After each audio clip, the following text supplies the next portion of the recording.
ये एजेंसीज़ का वॉर है और हमको इसमें इन्वॉल्व कर रहे हैं। क्या इस वक्त जो हालात हैं हम 90s की तरफ तो नहीं जा रहे हैं? जिस दिन बंदूक यहाँ से निकल जाएगा ना, उनके घर जला देंगे लोग। ये आप याद रखिएगा, मेरी आप पेशेंट को याद रखिएगा। जो माइनॉरिटीज़ किलिंग हो रही है इस पर मुल्की सतह पर अब जो है सियासत चलाई जा रही है। कश्मीर चाहता है peace, prosperity, development, economy, roads, R&B, industrialise, economy बढ़े।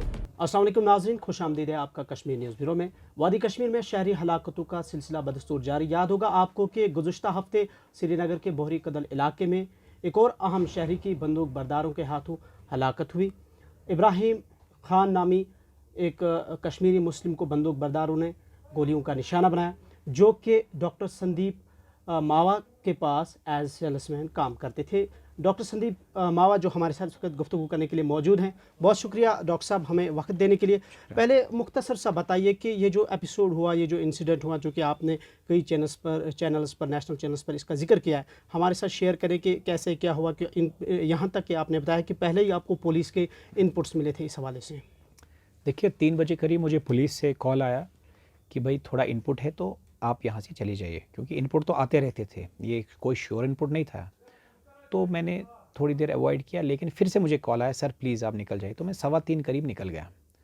तो जब मैं निकला तो मैं जो मेरे सामने मेरे पास काफ़ी गाड़ियाँ थी, तो एक और रेगुलर गाड़ी के बदले मेरी सामने दूसरी जो मैं कम चलाता हूँ वो निकाल ली, सामने ही थी वो, तो इसलिए मैं निकाल गया। जो मेरी XUV थी वो वहीं रह गई थी, वो गली में थी, क्योंकि उसको रिवर्स करके बड़ा टाइम लगता है, वहाँ बड़ा बिजी चौक है। तो मैं ये सोचा मैं 1-1.5 घंटे में वापस आ जाऊँगा, लेकिन फिर मुझे इनपुट आया कि नहीं आप बैठ जाइए, आज दिन आप अवॉइड कीजिए। तो शाम को जो ही इब्राहिम स्टोर बंद करके गाड़ी में गया, क्योंकि उसको वापस लानी थी, तो अंधेरा रखा गया था वहाँ, लाइट डिस्पाइट उस इलाके में उस वक्त लाइट थी, तो लाइट बंद की गई थी मिलिटेंट्स द्वारा। तो जो ही वो गाड़ी में बैठे तो उसको 4 फायर लगा दिए, और बाद में उन्हें ये बताया कि हमने डॉक्टर संदीप मावो को एलिमिनेट कर दिया। मुस्लिम जांबाज फोर्स ने क्लेम किया कि हमने उनको मार दिया है, बट उसके बाद नेक्स्ट डे उन्होंने क्लैरिफिकेशन निकाली कि नहीं, हमारा टारगेट संदीप मावा और रोशनलाल मावा थे, बट बाय मिस्टेकन आइडेंटिटी हमने मोहम्मद इब्राहिम खान पे हमला कर दिया।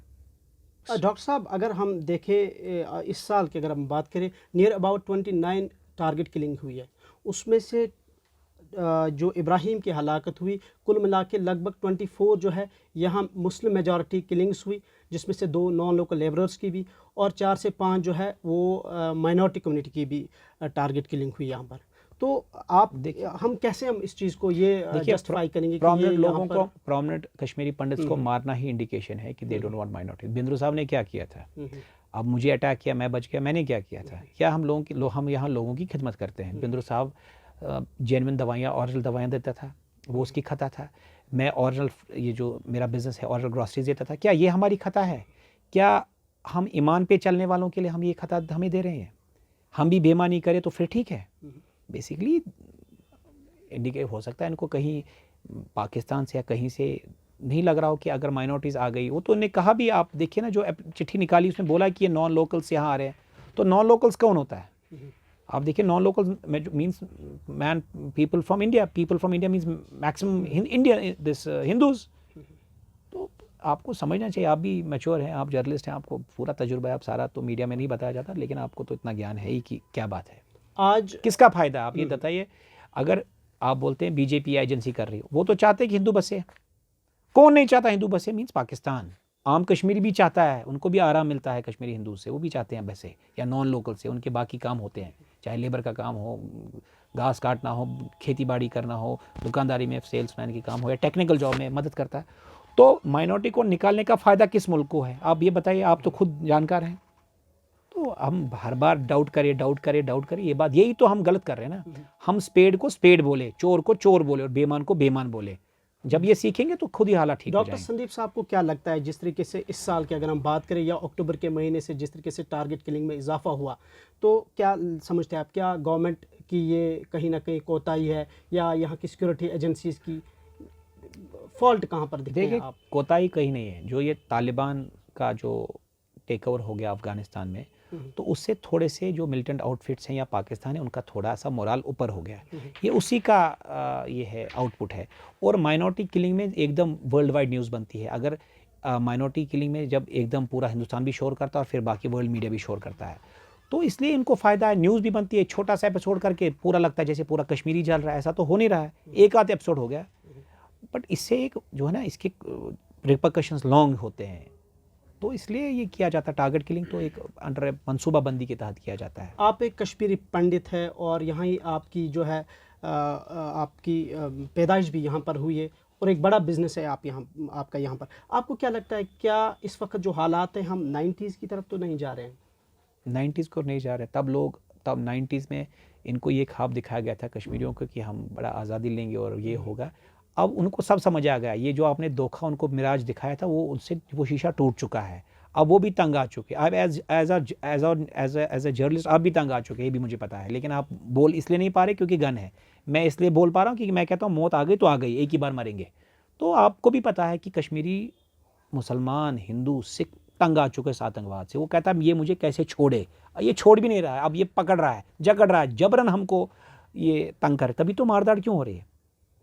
अगर इनको पब्लिक सपोर्ट होता ज़रा आज लोग निकले ना, क्यों नहीं लोग निकल रहे हैं। इनको समझ आ गया कि हम पागलपन में। अब कश्मीर चाहता है peace, prosperity, development, economy, roads, R&B, industrialise economy बढ़े।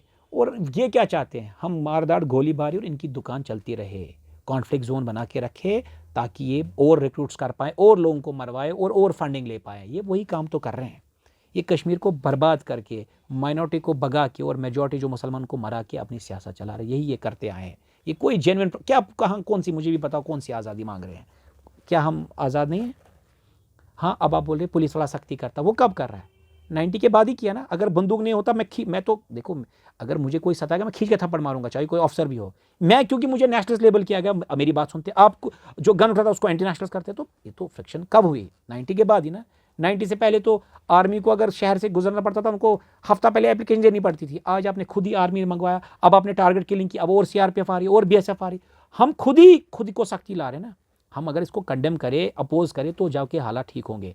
क्योंकि किसी भी, आप हिस्ट्री पढ़ लो, किसी भी कंट्री में जहाँ टेररिज्म हुआ, जब तक वहाँ टफ मेजर्स नहीं लिए गए, स्ट्रिक्ट मेजर्स नहीं लिए, तब तक ये ठीक नहीं हो। और लोगों का माइंड सेटअप चेंज हो चुका है। मैं कश्मीर में बैठा हूँ, सब समझता हूँ। बेचारे ताले लगा के बैठे, मुँह को आम बोलता है अगर बनो ऐसा मारन, आप बंदूक हटा दो ना, उनको लिंच कर देंगे यहाँ।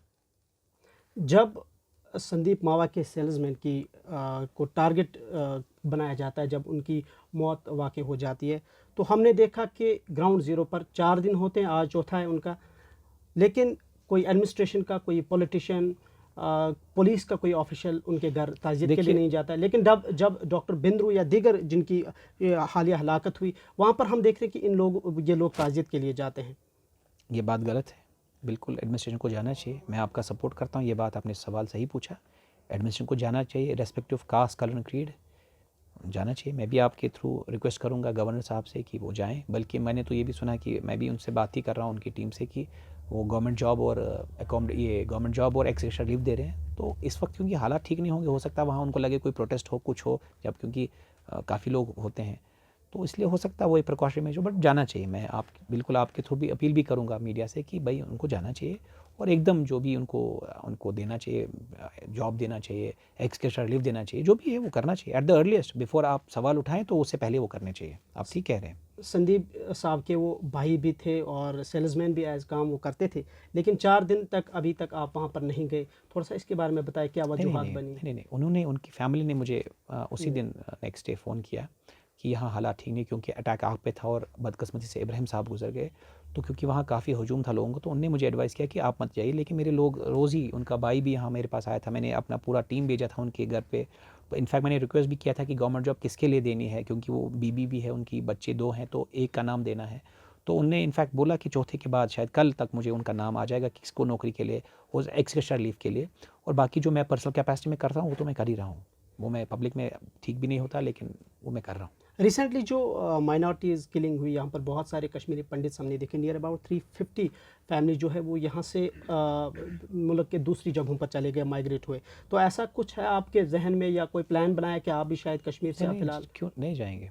मैं तो उनको भी रिक्वेस्ट करता हूँ कि आपकी अपनी जगह है, हिंदू मुसलमान सिख एक रहे, इकट्ठे रहे, कश्मीर को आबाद करें, तो उसमें भलाई है।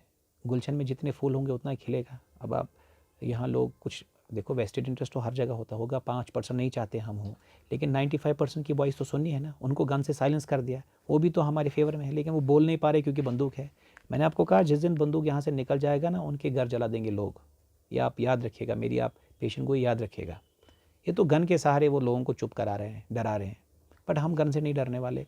मुझे मरना होगा, मेरी अल्लाह ताला ने जो जहाँ तक ज़िंदगी लिखी है वो लिखी है, और मैंने अब प्लंज किया है कि मेरी जितनी ज़िंदगी बची है मैं वो कश्मीरियों के लिए, उनके मुस्तकबिल, ये नहीं ज़ुबानी, ये नहीं आज आप आए तो मैं, आप ये ओवर द पीरियड मैं कर ही रहा था, रिकन्सिलिएशन हिंदू मुसलमान सिख इत्तेहाद कैसे हो, मैं इस पर काम कर ही रहा हूँ। अब मैं फुल टाइम डेडिकेट करूँगा, फुल टाइम, कि ये क्योंकि ये नासूर है, या तो इसमें मरना है हमें, या तो इनको मारना है। तो बेटर है कि ये जो डेविल फोर्सेस हैं, इवल फोर्स, इनको उड़ा दे, और कश्मीर को अमन, पीस, तरक्की, नई इनोवेशंस। आज पूरे वर्ल्ड में कश्मीर किस लिए मशहूर है? बंदूक, जबकि इतना ब्यूटीफुल ये है, जन्नत की तरह जगह है, कहाँ हम कर रहे हैं? हम इसको बर्बाद कर रहे हैं, और अपने ही लोग, अपने ही कहते हैं ना, इनिम सोय वम सोय लजिम सोय पान से हमको खुद ही सोय लग गई, ये हमने गन खुद ही ला रहा, हम खुद ही अब हाथ जोड़ रहे कि इसको भगाओ। आज देखो ये हो गया एपिसोड, अब और 20 कंपनीज मैंने सुना सीआरपीएफ की, और 15 कंपनीज बीएसएफ की आ रही। क्यों आ रही हैं? आप लोगों ने किया, आप लोगों ने, मतलब आप लोग मीन्स हम सब, मतलब बंदूक अगर नहीं होती, पीस होता, मैं भी प्रोटेस्ट करता, भाई निकालो इनको यहाँ से। अब किस मुंह से हम बोलेंगे? वो बोलेंगे आप गद्दार हो, क्यों आप पे हमला था और आप बोल रहे हो। एज ए कश्मीरी पंडित आप क्या समझते हैं यहाँ बंदूक लाने की वजह क्या है, और कौन से लोग? सियासत है, डर्टी पॉलिटिक्स, फिर परसेप्शन क्रिएट किया जाता था, जुल्म किया जाता। वो तब जुल्म तब हुआ ना जब बंदूक आया। बंदूक से पहले क्या हुआ था मुझे बताओ ना, 90 से पहले क्या हुआ था? आप बोलते जी बोला इलेक्शन, आपने ये 87 का हुआ, ये रिगिंग हो गया, वो भी कुर्सी की गेम थी, वो किसने की? अगर वही हम लॉजिक लेते जी, बंदूक यहाँ आया क्योंकि यहाँ रिगिंग की, किसने रिगिंग की? नेशनल कॉन्फ्रेंस ने की। कौन है वो? कश्मीरी। कौन है? कश्मीरी मुसलमान। तो हिंदुस्तान ने क्या किया? आप मुझे बताओ, हिंदुस्तान की गलती कहाँ? उनको खून चूसेंगे, आप बताओ ना गलती कहाँ है? फिर उसको परसेप्शन, अच्छा तब बोला जगमोहन जी यहाँ बम मारना चाहते इसलिए बटों को निकाला, चलो वो भी मान लेते। आज कहाँ से जगमोहन आ गया? वो तो मर चुका है। तो ये गंदी सियासत है दोनों तरफ से, ये एजेंसीज का वॉर है, और हमको इसमें इन्वॉल्व कर रहे हैं। मैं देखो कश्मीरी, क्या आप आतंकवाद के साथ हैं आप? बिल्कुल नहीं। कितनी बार आपको पुलिस ने डांटा होगा? किसने? कौन है वो पुलिस वाला? कश्मीरी। उनको, और कश्मीरी मेजॉरिटी मुसलमान ही है। मुझे बताओ सीआरपी वाले ने कितनी बार आपको डंडा मारा है? जब आपने पत्थर मारा तब मारा, अदरवाइज वो चुप करके बैठा होता है। कितनी बार पुलिस थाने में लड़कों को तंग किया गया है? क्यों किया गया? एसएचओ क्यों बार बार पोस्टिंग अलग अलग मांगते हैं? आप 2019 से पहले की बात करो ना, मुझे सारा हिस्ट्री पता है। इंडस्ट्री यहाँ थी, करप्शन इज ए इंडस्ट्री है, यहाँ ट्रांसफर इज ए इंडस्ट्री है। पुलिस वाला पकड़ता था कश्मीरी को, बेगुनाह को, पता था उसको ही बेगुनाह है, कोई वीडियो फुटेज नहीं, कुछ नहीं, फिर भी 50,000 लेता था घर वालों से। याद है ना वो दिन भी? वो किसने करवाया? तो क्या आपको लगता है कि जब से बीजेपी की सरकार चाहे सेंटर में आई हो, या फिर उन्होंने जब महबूबा और बीजेपी की सरकार थी पीडीपी, और उस वक्त से अब हालात जो है वो अब कश्मीर में नॉर्मल हुए? आप क्या देखिए 19 के बाद ग्रेजुअली डेवलपमेंट आ गई, और मुझे जो लगता है ये फ्रस्ट्रेशन है। 2 रीज़न। एक तो फ्रस्ट्रेशन है कि पीस आ रही और लोग अब हड़तालें नहीं कर रहे हैं, वो हजूम में नहीं निकल रहे हैं। दूसरी, जो तालिबान का अपराइज हो गया अफगानिस्तान में, ये 2 फैक्टर्स हैं, और ये ओवर द टाइम ठीक हो जाएगा। देखो यहाँ मेट्रो लाना चाहता है हिंदुस्तान, क्या गलत कर रहा है बताइए ना? आज सड़कें देखो ना क्या है, नहीं तो 6-6 महीने के बाद गड्ढे होते थे। सड़कें देखो, आज गुलमर्ग जाओ ना, देखो सड़कें लगता है जैसे हम यूरोप में हैं कहीं। अगर डेवलपमेंट आ रहा है, डल में देखो क्रूज डाल रहे हैं, क्या कर रहे हैं? डेवलपमेंट, किसको रोजगार मिल रहा है? कश्मीरी को। अगर होटल फुल होंगे वो किसके पैसे पहुंचेंगे? आपको, हिंदुस्तान के जो टूरिस्ट आएंगे आपको। यहाँ की इकोनॉमी, आज आप बोलते कारोबार नहीं है, पिछले 1-1.5 महीने से क्यों नहीं है? बिकॉज जब बंदूक टारगेट किलिंग्स होगी, टूरिस्ट आना कम हो गया। हमें ये जो हम टारगेट किलिंग करते हैं या हम आतंकवाद करते हैं, इससे नुकसान हमारा है। अब आपने संदीप जी सियासत की बात भी की बड़ी तफसीलन, तो 370 को कैसे आप देखते हैं? कैसा ये डिसीजन आप इसके फेवर में? अभी कमेंट नहीं कर पाऊंगा, मुझे अभी अंदाज़ा नहीं है, बिकॉज 370 के बाद पहले तो उनको अंदर रखा गया, अब पॉलिटिकल प्रोसेस स्टार्ट होगी, फिर कोरोना हो गया, तो अभी तो मुझे इसका पूरा अभी इल्म नहीं है कि कैसे क्या हो रहा है, इसके रिपरकशंस क्या हैं, इसके क्या है। बट ठीक है, जब हम 300 अगर 70 साल 370 रखा, वो देख लिया ना, अब 300 हटा के भी देखिए 2-4 साल, अगर नहीं लगता तो फिर we can again demand it. शुरू से मैंने कहा कि मेजॉरिटी जो कम्युनिटी है उनकी किलिंग ज़्यादा हुई, माइनॉरिटीज़ की कम हुई। क्या आप समझते हैं कि जो माइनॉरिटीज़ किलिंग हो रही है, इस पर मुल्की सतह पर अब जो है सियासत चलाई जा रही है? देखो सियासत तो होगी भाई। देखो जब Hindus in all India are majority, शोर तो करेंगे। अगर यहाँ मानो बेगुनाह कोई मरता है तो उस पर तो शोर होगा, लेकिन ये भी ठीक नहीं है कि मज़हब के आधार पर आप उसको ज़्यादा हाईलाइट करें, वो भी ठीक नहीं है। आप ठीक कह रहे हैं, मैं उसके साथ हूँ। आखिर पर ये बताइए कि आपने कहा कि इस वक्त हालात ख़राब हैं और सियासतदानों या सियासत पार्टीज़ को आप ब्लेम कर रहे हैं, तो ओवरऑल जो इस वक्त हालात बने हैं, आपको क्या लगता है ये हालात कैसे ठीक हो सकते हैं? कैसे नॉर्मल सी जो रिटर्न हो वो हो सकती है यहाँ पर? देखिए जब बंदूक साइलेंस होगा, मेन स्ट्रीम में आएंगे ये लोग, यहाँ डेवलपमेंट होगा, यहाँ फंडिंग होगी, यहाँ लोग जो बाहर के इन्वेस्टर्स भी इन्वेस्ट करेंगे। यहाँ देखो, यहाँ इंडस्ट्री क्या है, आप बोलते जी बेरोज़गार लोग हैं, बेरोज़गार लोग हैं तो उनको ड्रग्स पाकिस्तान देता है, उनको इंडोक्ट्राइन करता है, वो बंदूक उठा, बंदूक क्यों उठाता है? अगर पीएचडी डॉक्टर ने, आप देखिए वो था पीएचडी लोग थे वो मनान और बाकी, उनने बंदूक उठाई, क्यों बंदूक उठाई?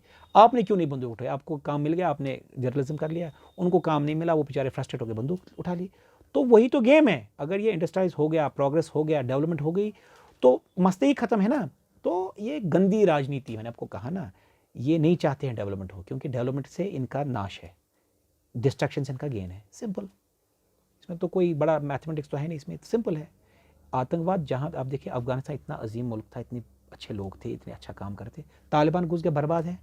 आप देखो अफगानिस्तान के लोग दिल्ली, लुधियाना, लाजपत नगर, कहाँ कहाँ खार नहीं हो गए। सीरिया का भी यही हाल है, और दिन दूर नहीं जब पाकिस्तान का भी यही हाल होगा। क्योंकि अगर किसी के लिए आप गड़ा बनाते हैं, वो कौन से दोस्त है कश्मीरी के, बताओ ना। अगर दोस्त हैं, जंग कर ले जाइए। आप आतंकवाद किन को ला रहे हो? आप आतंकवादी किन को बना रहे हो? या तो जो फ्रस्ट्रेटेड हैं, या तो जो एक्सट्रीम गरीब हैं, ड्रग वाले। ड्रग्स कहाँ से आ रहा है? हिंदुस्तान तो ड्रग्स नहीं ला रहा ना। कौन बात, ड्रग्स क्यों बेच रहे हो आप? किन को दे रहे हो? तो ये आप क्या कर रहे हो? क्या ये कहीं लिखा है आप दीनी जंग लड़ रहे हो? कहीं लिखा है दीन में ड्रग्स करो, नशा करो, इनको कराओ? यहाँ ड्रग्स किसने लाया? हिंदुस्तान ने लाया। रूट क्या है? अफगानिस्तान एंड पाकिस्तान, यही है ना रूट। आप तो जानते हैं, जर्नलिस्ट हैं।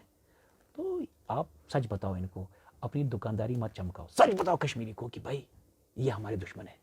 जबकि ये मैं बोलूँगा मेरे लिए ज़्यादा खतरा है, लेकिन मौत और ज़िंदगी एक बार मिलती है। अल्लाह ताला के पास जब जाओगे, वो बोलेगा वाकई जनती लोग थे, सच बोल के गए। आप दोगले लोग मत बनो, सच बताओ कि भाई पाकिस्तान हमारा दुश्मन है। आखिर पर संदीप जी ये बताइए कि बीजेपी की इस वक्त की पॉलिसीज़ को आप कैसे देखते हैं कश्मीर के हवाले से? उनको बात करनी चाहिए लोगों से। मेरा पहले दिन से था कि बात करनी चाहिए। ठीक है, they can be tough on militants, is all right, but उनको ये समझ आए मिलिटेंट उनके हिसाब से 200 लोग हैं। बाकी जो 85 लाख कश्मीरी हैं, उनसे बात करें, उनकी कई ग्रीवेंसेस उसको हल करें बस। बट सियासत ना करें दोनों तरफ से, बस ये मैं उनसे गुजारिश करूँगा। Thank you so much for your precious time.